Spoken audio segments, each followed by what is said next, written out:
Temas y debates.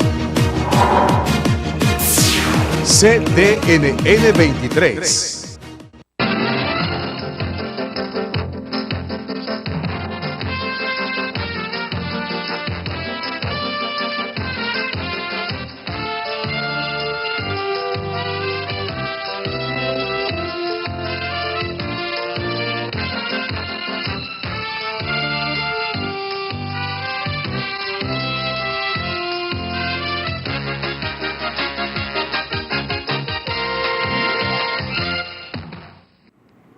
Buenas noches amigos y amigas, bienvenidos sean ustedes a Temas y Debates.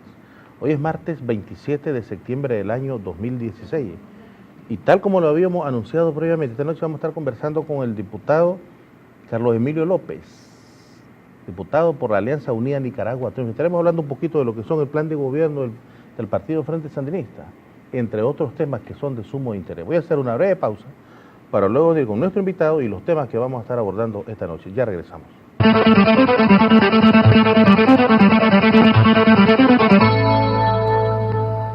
Gracias amigos por continuar aquí en su programa Temas y Debates. Ya está con nosotros y con ustedes en su casa, diputado doctor Carlos Emilio López, diputado de la Alianza Unida Nicaragua Triunfa por el Partido Frente Sandinista de Liberación Nacional. Doctor, buenas noches. Buenas noches, Eliezer. Y bienvenido sea usted a Temas y Debates. Un gusto estar siempre en este programa. Se nos había perdido, doctor. Pero aquí estamos. Aquí estamos siempre para informar, para comunicar todas las restituciones de los derechos humanos de los nicaragüenses. Y al pie del cañón, sí. Doctor, hablando de restitución de derechos de todos los seres humanos, como usted lo decía, hablemos un poquito de lo que son los compromisos del buen gobierno para este próximo periodo de gobierno, valga la redundancia, 2017-2021. Usted está en una de las comisiones, si no es que en una de las principales comisiones parlamentarias más importantes que tienen que ver, por supuesto, con todos los ciudadanos de carácter social y humanístico particularmente. ¿Cómo estamos aquí en esta situación ahorita? El Frente Sandinista ha presentado una plataforma de compromisos titulada Las propuestas del buen gobierno para el periodo 2017-2021. Es un listado de compromisos que no son discursivos, no son compromisos meramente electoreros, son compromisos que ya se están ejecutando, que ya se están cumpliendo. Nicaragua está cambiando, Nicaragua empezó a cambiar vertiginosamente a partir del año 2007, que asume la presidencia del comandante Daniel Ortega y que se empieza a configurar un modelo de desarrollo centrado en la persona, en la familia, en la comunidad. Un modelo de desarrollo integral, incluyente, participativo, en alianzas público-privadas, en alianzas con amplios sectores de la sociedad, con grupos humanos históricamente excluidos, una alianza con los trabajadores, con las mujeres, con la juventud, con los pueblos originarios, con todos los sujetos que son capaces de generar riqueza. Este modelo se ha venido estructurando desde las distintas instituciones de gobierno, que las instituciones de gobierno ya no son espacios de poder, sino que son herramientas al servicio de la comunidad. Modelo que se ha constitucionalizado. Este modelo en donde la persona, la familia y la comunidad ocupan el centro, el eje vertebral, el principio y el fin de la administración pública, la razón de ser del gobierno. Este modelo se está ejecutando, se está desarrollando. Para el siguiente periodo 2017-2021, gobierno que estará presidido por el comandante Daniel y la compañera Rosario, lo que se está proponiendo es fortalecer, ampliar, consolidar, mejorar la calidad, la pertinencia de los distintos programas sociales, de los distintos programas socioeconómicos, socioproductivos.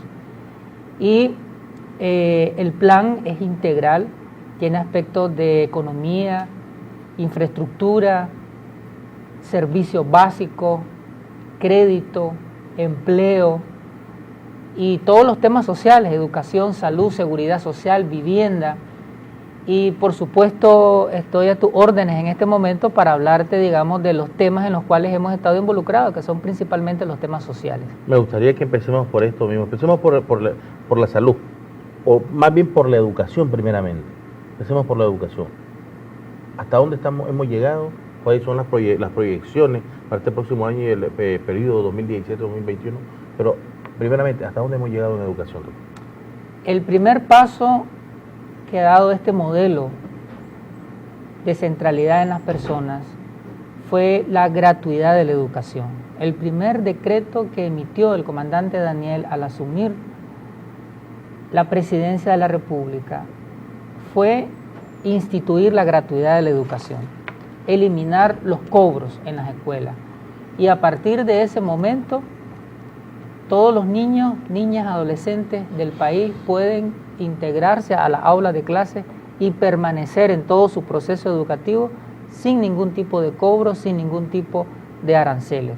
Ese ya es un derecho conquistado, ya se ha institucionalizado la gratuidad de la educación y se ha rescatado, recuperado ese derecho constitucional que dice que ningún niño o niña se puede quedar fuera de la escuela por razones económicas. Entonces ese paso alcanzado de la gratuidad de la educación se va a mantener. Estamos avanzando en la calidad de la educación. Eso se traduce en mejoría de la infraestructura escolar, reparación de los ambientes escolares, los pisos, los techos, los pupitres, las pizarras, es decir, todos los elementos básicos necesarios para la infraestructura escolar. Pero hemos ido más allá. El Ministerio de Educación se ha preocupado por garantizar lo que son las TICs, las nuevas tecnologías de la información y de la comunicación, y se han instalado aulas tecnológicas, se han habilitado a las escuelas con laboratorios de computación y con espacios en donde la niñez, la juventud puede estudiar con todas estas, digamos, tecnologías modernas. Se ha habilitado muchas escuelas con lo que se conoce como Wi-Fi, el Internet inalámbrico. Entonces, este proceso de mejoramiento de la infraestructura escolar, que ya comenzó y se ha dado progresivamente en los centros educativos emblemáticos, la idea es llegar a todas las unidades escolares del país, todos los centros educativos del país, poder mejorar esa infraestructura, que todas las escuelas del país tengan aulas bonitas, aulas dignas, con espacios adecuados para los procesos de enseñanza-aprendizaje, donde las escuelas puedan tener servicios higiénicos, puedan tener todo lo referido al agua potable, es decir, todos los elementos necesarios para que los niños, niñas y jóvenes puedan recibir sus contenidos educativos en un ambiente cálido, en un ambiente digno, en un ambiente en donde la educación sea atractiva. Ahora, hay otra cosa, doctor, que a mí me gustaría también, lógicamente, y que es bueno renombrarlo, es como los niños trabajadores que trabajan en las calles, que ahora tienen acceso y que han ingresado a la escuela, aparte de andar trabajando, pues han ingresado a lo que son las escuelas y el servicio de salud. Me gustaría que hablemos un poquito de esto y las proyecciones que tiene, lógicamente, el gobierno, porque como usted mismo lo decía, desde que el gobierno del comandante Ortega, pues el acceso a la educación gratuita, pues ya es un hecho, es una restitución de derechos, como usted mismo lo decía, y lógicamente se le va a dar seguimiento más bien y continuidad a esta obra social. Pero hablemos de lo que son los niños que han ingresado, que trabajaban en las calles y que ahora tienen derecho y acceso también a la escuela actualmente. Mira, en el año 2006 la población infantil trabajadora en Nicaragua era muy alta. Más del 18% de la población económicamente activa del país estaba conformada por personas menores de 18 años. Había más de 300.000 niños trabajadores.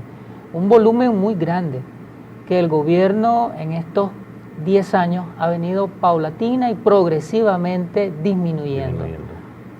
En los distintos ámbitos económicos, en las zonas rurales, en las zonas urbanas. En el año 2006 hacia atrás nosotros encontrábamos niños trabajando en el café, en el ganado, en el tabaco, en el banano, en la caña de azúcar, en los basureros municipales, etcétera. Entonces, eso se ha venido disminuyendo en grandes cantidades, y esto lo han reconocido organismos internacionales como el IPEC-OIT, que es el Programa Internacional de Erradicación del Trabajo Infantil, ha reconocido que hemos avanzado como país en la disminución del trabajo infantil. No lo hemos erradicado totalmente, porque estamos hablando de miles de niños, sí. Estamos hablando de un problema estructural complejo, que no solamente tiene connotaciones económico-sociales, sino también culturales, de irresponsabilidad paterna, es decir, es multicausal, ¿no?, el trabajo infantil. Sin embargo, hemos logrado disminuir sustantivamente y lograr una incorporación de miles de niños a las aulas de clase, a través de un modelo educativo flexible, un modelo educativo incluyente, un modelo educativo que se adapta a las necesidades y las particularidades del campo. No es un modelo educativo estandarizado, inflexible como el que teníamos antes. El modelo educativo hoy se adecúa a las realidades del Caribe, de las zonas rurales, de las zonas propias de los centros urbanos, de tal manera que eso permite que el niño se vaya incorporando. Además de un modelo educativo abierto y flexible, paralelamente se están desarrollando programas socioeconómicos para habilitar a los padres y para que los padres puedan tener ingresos para que no envíen a sus hijos a trabajar. El Ministerio de la Familia también está realizando una labor de concienciación y educación a los padres de familia, para que puedan entender que el periodo de la niñez es el periodo para estudiar, es el periodo para formarse, que el trabajo es una responsabilidad de los adultos que deben de asumir los padres de familia, y que la responsabilidad de los niños es estudiar. Entonces, esa acción combinada del programa Amor, de la hoja de ruta de erradicación del trabajo infantil, del programa Amor por los más chiquitos, esa concertación de todos estos programas, la interacción del Ministerio del Trabajo, Ministerio de la Familia, Ministerio de Educación, ha dado como resultado la disminución del trabajo infantil y la ampliación de la cobertura educativa. Se ha ampliado la cobertura de la educación en todos los subsistemas, en preescolar, en primaria, en secundaria, en la educación técnica y en la educación superior. A todos los niveles hemos aumentado la cobertura escolar, hemos aumentado la retención escolar, la promoción escolar. Es decir, no solamente tenemos más niños, niñas, adolescentes y jóvenes dentro del sistema educativo, sino que además que ha aumentado el volumen de la población estudiantil, ha aumentado el número de muchachos y de muchachas que pasan de un grado a otro, de un año a otro, y la capacidad de retener del sistema educativo hoy es superior. La idea entonces es que para los próximos años esa capacidad de cobertura, de retención y de promoción escolar se fortalezca y se aumente, y caminemos progresivamente hasta lograr la universalización de la educación, es decir, que en Nicaragua toda la población infantil, adolescente y joven esté incluida en el sistema educativo. Doctor, hay algo que a mí me gustaría, yo quiero hacer una breve pausa, pero quiero que hablando usted de universalización de la educación y de todos los niveles de educación que hasta ahora, hasta el día de hoy, pues se ha logrado gracias a la gestión, por supuesto, del gobierno del comandante Ortega, como es la atención integral a los adultos mayores. Poco se habla de esto, mucho hablamos, los medios de comunicación, los maestros, los padres de familia, se hablan de la educación a los niños, a los más chiquitos, a los más desprotegidos, a los niños de las calles, pero poco se habla de lo que es la educación o la atención integral a los adultos mayores en lo que es educación. Me gustaría que hablemos un poquito de este tema antes de irme al corte, porque en la segunda parte del programa quiero que hablemos prácticamente de las proyecciones y de los programas de gobierno de este próximo 2017, periodo 2017, en el campo de lo que es la salud, ¿sí? Creo que es algo muy sensible y que todos, lógicamente, todos tenemos que ver con esto. Hablemos un poquito de eso. Como no, antes de hablarte de las personas adultas mayores, que es un conglomerado social de prioridad para este gobierno, tal vez cerrar la parte de educación mencionándote algunas cifras que están dentro de los compromisos de buen gobierno. Para el año 2021 se proyecta que en la matrícula de educación, tanto primaria, secundaria, educación especial, alcancemos 2,5 millones de estudiantes. En una matrícula preescolar de 300.000 estudiantes promedio anual, una matrícula de educación primaria de 875.000 estudiantes y una matrícula de educación secundaria de 641.000 estudiantes. Si nosotros miramos esa cifra en forma retrospectiva, es decir, cuántos estudiantes habían al año 2006 en cada uno de los subsistemas educativos, se han duplicado o se han triplicado. Por ejemplo, al 2011 teníamos 925.000 estudiantes en el ámbito de primaria. Esto se va a superar en este nuevo periodo, ¿no? 2017-2021. En educación especial, que es la educación dirigida a niños con discapacidad, al año 2011 habíamos llegado a 3.000 estudiantes.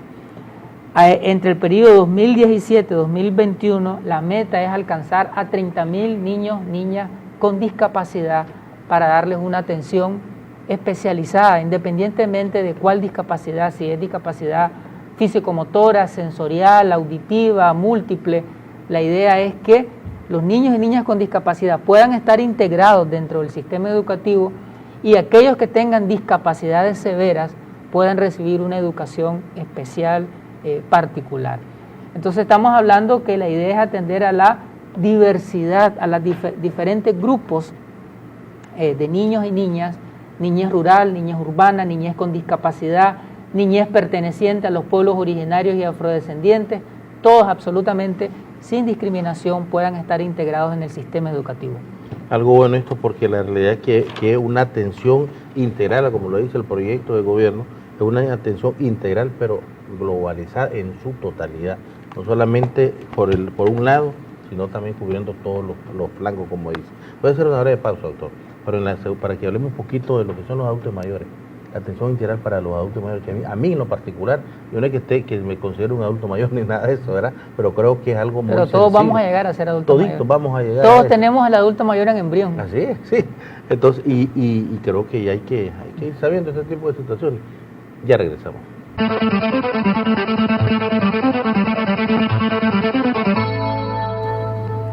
Gracias, amigos, por continuar aquí en su programa Temas y Debates. Esta noche conversando con el doctor Carlos Emilio López, diputado ante la Asamblea Nacional por la Alianza Unida Nicaragua Triunfa.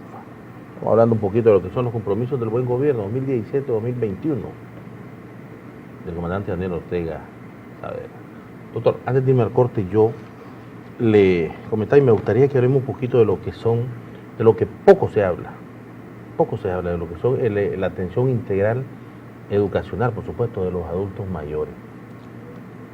¿Cómo estamos en este aspecto? Las personas adultas mayores son importantes. Yo diría que este gobierno los ha revalorizado y los ha ubicado como ciudadanos de respeto, como ciudadanos que merecen nuestra admiración, que tienen que ser dignificados. Y hay un conjunto de acciones legislativas y de programas sociales que este gobierno ha venido desarrollando en estos años de cara a las personas adultas mayores, que esa es la diferencia del Frente Sandinista con los otros partidos políticos. El Frente Sandinista no está ofreciendo algo que va a empezar a hacer. Todo lo que el Frente Sandinista está ofreciendo son cosas que ya está ejecutando, que ya está implementando y que lo que va a hacer es ampliar la cobertura, ampliar la calidad de lo que se está haciendo. Todo lo que te mencioné en educación ya se está haciendo, ya se está mejorando la infraestructura escolar, ya se está dignificando los ambientes educativos, ya se ha mejorado la dotación de tecnologías en los centros escolares. Lo que se va a hacer es ampliar, es decir, que más escuelas puedan gozar de esta educación de calidad, pertinente e incluyente. De igual manera, en el caso de los adultos mayores, los diferentes ministerios de gobierno tienen áreas especializadas de atención a las personas adultas mayores. Lo tiene el Ministerio de la Familia, lo tiene el Ministerio de Salud, lo tiene el Instituto de Seguridad Social, de tal manera que existe todo un programa de dotación de prótesis y de órtesis a las personas adultas mayores, es decir, de proveerles bastones, sillas de ruedas, una serie de elementos auxiliares para que ellos puedan desplazarse. Por otro lado, el gobierno ha hecho un diagnóstico nacional de personas adultas mayores, identificando a aquellos que están en una situación crítica. Y todos aquellos adultos mayores que están en una situación crítica en los barrios, en las comunidades, a través de las instituciones de gobierno que mencioné, y también por medio de la participación protagónica de la juventud y de la promotoría solidaria, se les entregan paquetes solidarios a las personas adultas mayores, es decir, alimentos y otros elementos necesarios, ¿no?, para la vida, para la existencia, para una mejor calidad de vida. También este gobierno rescató un derecho que estaba en las pensiones reducidas, ¿ya? Las pensiones reducidas, que era algo que existía en los años 80, pero que en el gobierno de doña Violeta se eliminó ese derecho que se había reconocido a las personas adultas mayores. Este gobierno, el presidente Daniel, emitió un decreto presidencial rescatando este derecho de las pensiones reducidas, que no es más que todas las personas adultas mayores que hayan alcanzado 250 cotizaciones o más tenían derecho a una jubilación, a una pensión reducida. El movimiento social de las personas adultas mayores plantearon de que no era suficiente que estuviese plasmado en un decreto presidencial. Ellos demandaron de que se transformara en una ley. Y el Instituto de Seguridad Social, el INSS, en conjunto con el resto de instituciones de gobierno, analizó esta propuesta y con el visto bueno del presidente de la República, en consenso con la Asamblea Nacional, se transformó ese decreto presidencial en una ley. Entonces vemos cómo se ha rescatado este derecho, que fue una demanda de las personas adultas mayores. Este es un gobierno que oye a los sectores sociales, que oye a las personas adultas mayores.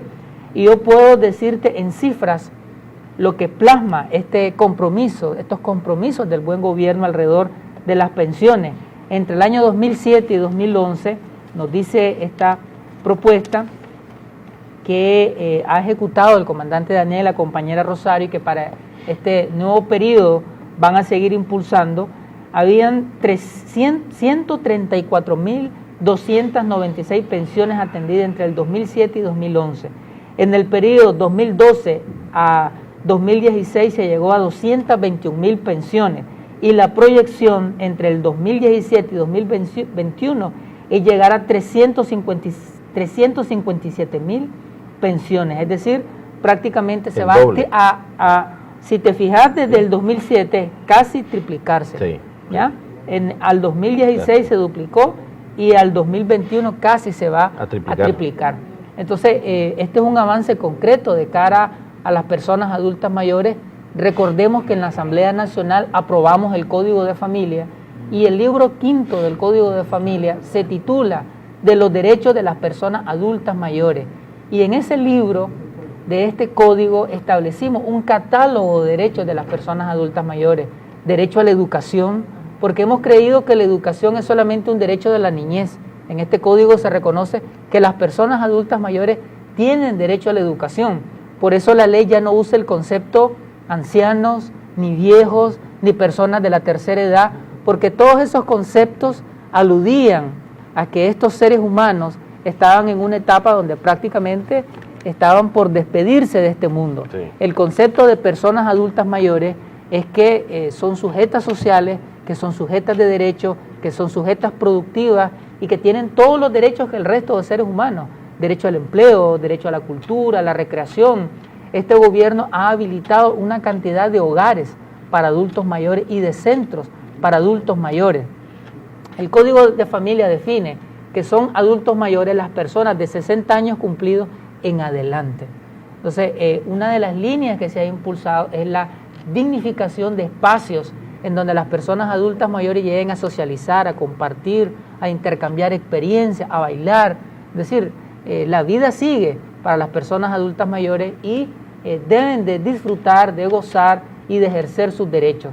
También el código establece un listado de deberes que tienen las personas adultas mayores, y el código dice que tienen el deber de compartir sus experiencias, de transmitir sus saberes acumulados, de ser agentes educativos dentro de la familia y dentro de la comunidad.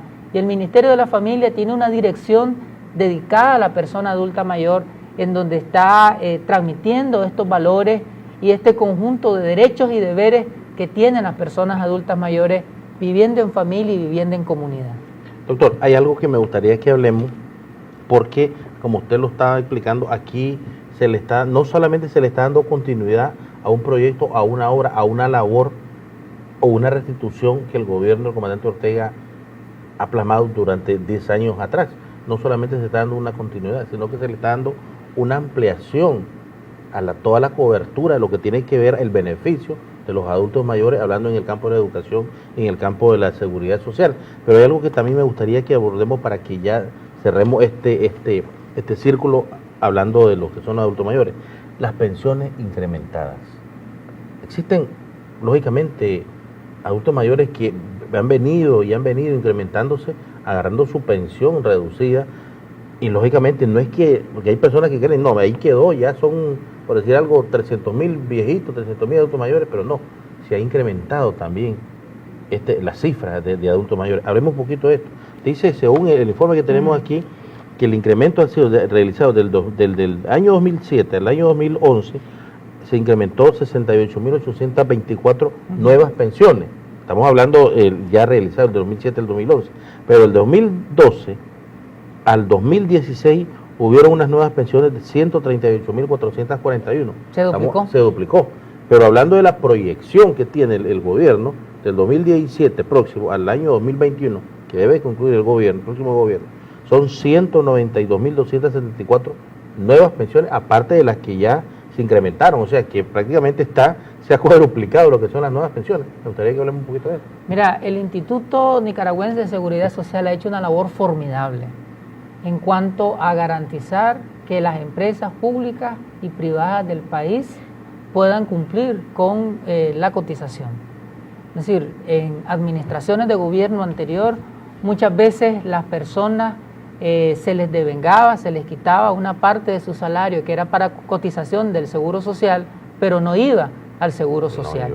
Este gobierno ha sido responsable y ha garantizado que las cotizaciones sí puedan ingresar al sistema de Seguro Social, y eso ha posibilitado que muchas personas que cuando el comandante Daniel asume la presidencia en el 2007 tenían 50 años, tenían 55 años, y efectivamente el número de pensionados, de jubilados ha venido aumentando progresivamente, porque debemos de tomar en cuenta que la pirámide poblacional demográfica del país ha cambiado. Cuando nosotros observamos la estructura piramidal poblacional hace años, era una estructura piramidal en donde la punta, la cúspide, era pequeñita y la base era ancha, es decir, teníamos una población joven muy grande y una población de adultos mayores muy pequeña, pero debido a las políticas de población, a las políticas de planificación también familiar, a la mejoría de las condiciones de vida, se ha aumentado la esperanza de vida al nacer, es decir, el número de años que vive un nicaragüense hoy se ha aumentado de acuerdo a las mediciones de Naciones Unidas, de la Organización Mundial de la Salud, etcétera. Entonces ha aumentado el número de adultos mayores.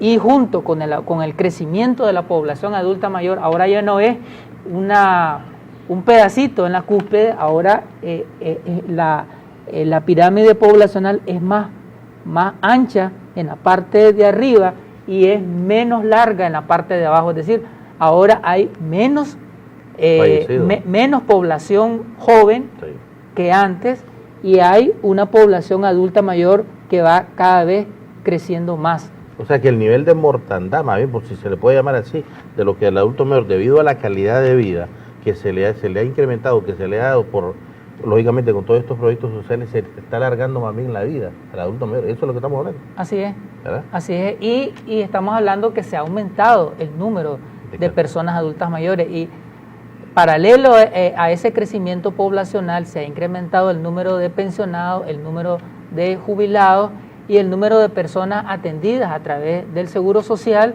y a través del resto de programas sociales que tiene el gobierno. Y que por supuesto no muchos medios de comunicación dicen esto. Yo creo que hay que ser responsables porque hay que darle el lugar al adulto mayor que realmente también se merece, doctor. Habla un poquito de lo que son la salud, porque ya nos queda poquito tiempo, doctor, como 14 minutos, si me le puedo robar unos cuantos minutos a Iván. Un poquito de la salud, de lo que se ha venido realizando desde el 10 años atrás, del año 2017, las proyecciones para este próximo año 2017-2021. ¿Cómo no? Hemos hablado de educación gratuita, de calidad, pertinente, incluyente, educación diversificada, educación contextualizada, educación que mejora en su cobertura, en su promoción, en su retención, educación diversificada, educación inclusiva dirigida a la niñez con discapacidad, educación multicultural dirigida a las poblaciones originarias y afrodescendientes. Hemos hablado de la restitución de los derechos de las personas adultas mayores y las proyecciones y compromisos del buen gobierno. Y ahora el tema de la salud. La salud es un derecho constitucional. Nos dice la ley suprema que los nicaragüenses tienen derecho a servicios de salud en prevención, rehabilitación, recuperación. Es decir, el concepto constitucional de salud es una salud integral, salud preventiva, salud atencional, salud curativa, salud en todas las dimensiones. Ese precepto constitucional, nuestro gobierno, del cual debemos de sentirnos orgullosos, lo ha transformado a un modelo social, que es el modelo de salud familiar y comunitario. Antes, la salud era vista en este país como una mercancía que se compraba y se vendía, una mercancía que paradójicamente se vendía desde el Ministerio de Salud, es decir, podían acceder a un servicio de salud quienes podían pagar por ese servicio. Hoy en día la salud se ha convertido en un derecho, en un bien social, en un patrimonio de la comunidad. Y tienen derecho a la salud todas las personas sin discriminación de ningún tipo. La salud ya no es entonces una mercancía, sino que es un derecho que asume el gobierno con responsabilidad, que invierte recursos suficientes para que la población pueda disfrutar de esa salud. Es una salud social, es una salud protagónica, una salud que se construye socialmente. Es por eso que dentro de los compromisos del buen gobierno para el próximo quinquenio está fortalecer las capacidades de la población en materia de salud.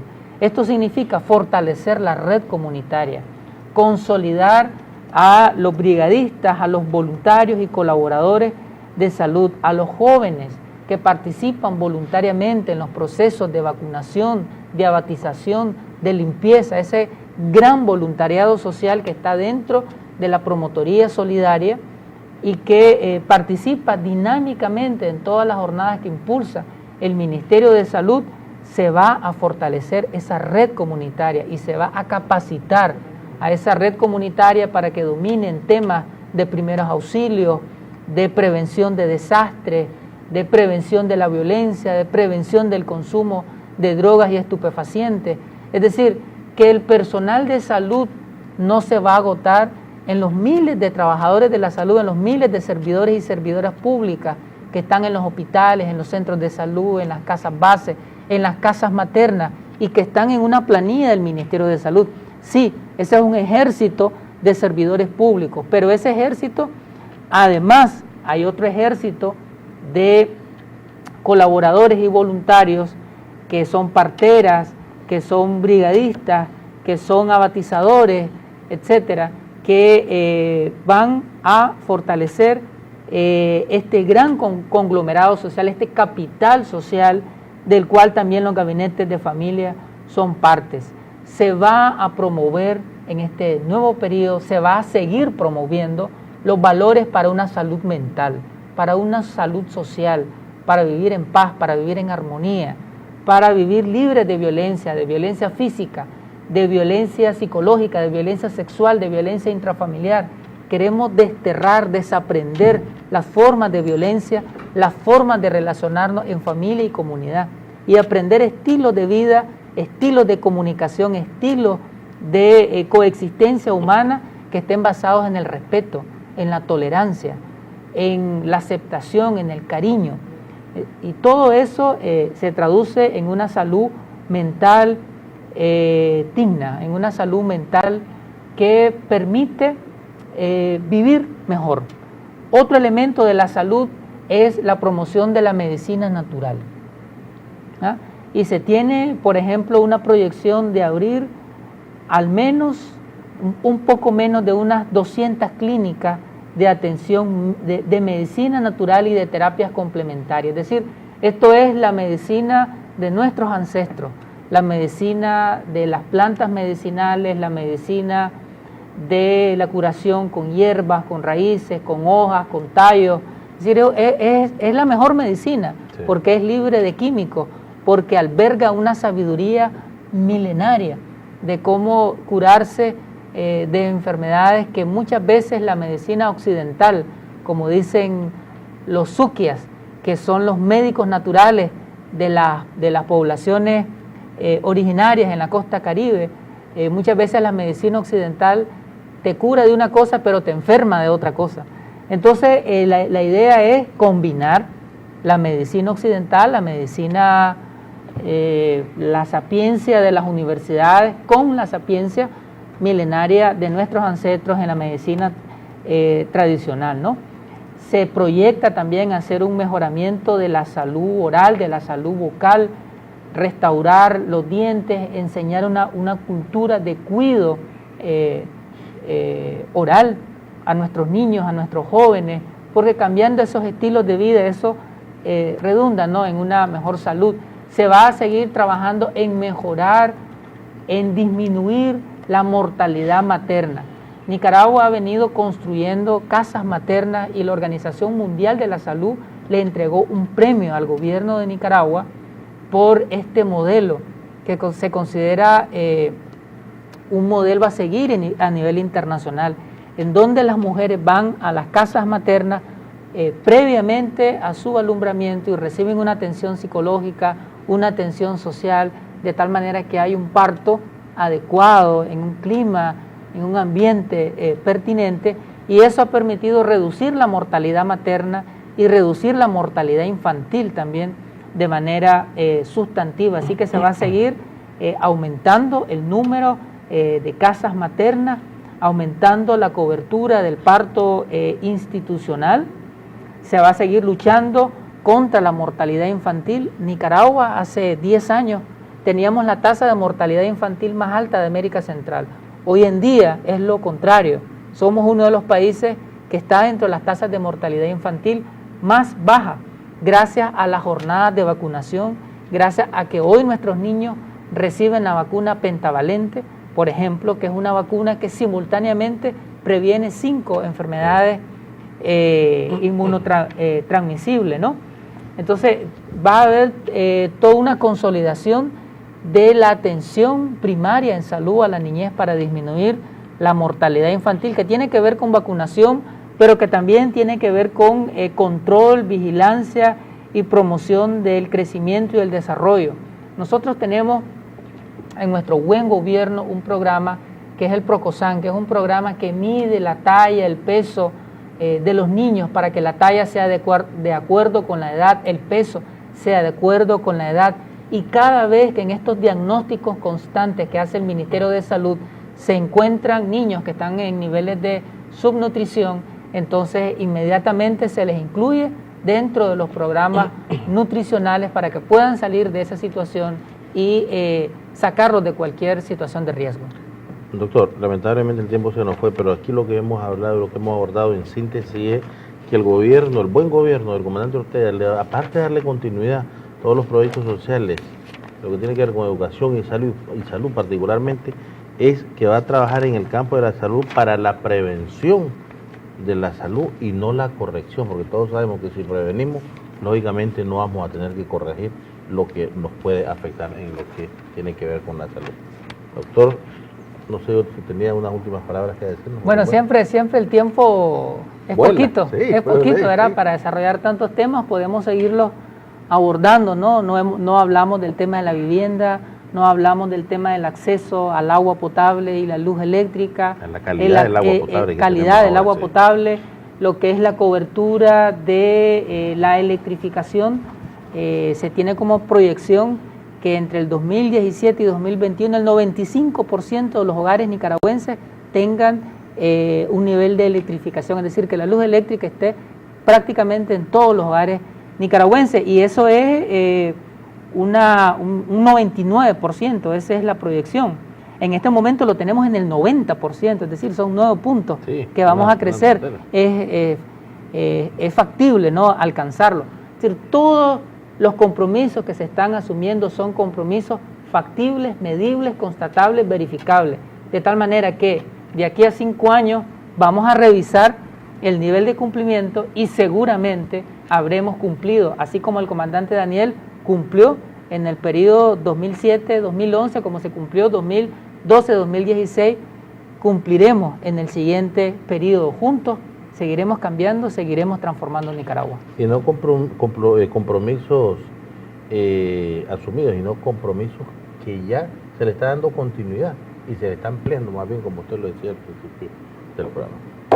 Doctor, gracias por haber estado con nosotros, pero yo creo que como no se quedó, no se habló en su totalidad, a lo mejor podemos venir, lógicamente, si su agenda la tiene un poquito libre, tal vez nos apunta ahí, pues vengamos tal vez el próximo martes, pero eso usted lo decide, doctor. Gracias por haber estado con nosotros. Amigos televidentes, gracias por su fiel sintonía. El tiempo se nos fue. Volvemos, si así lo permite, con un programa similar el próximo lunes. Buenas noches.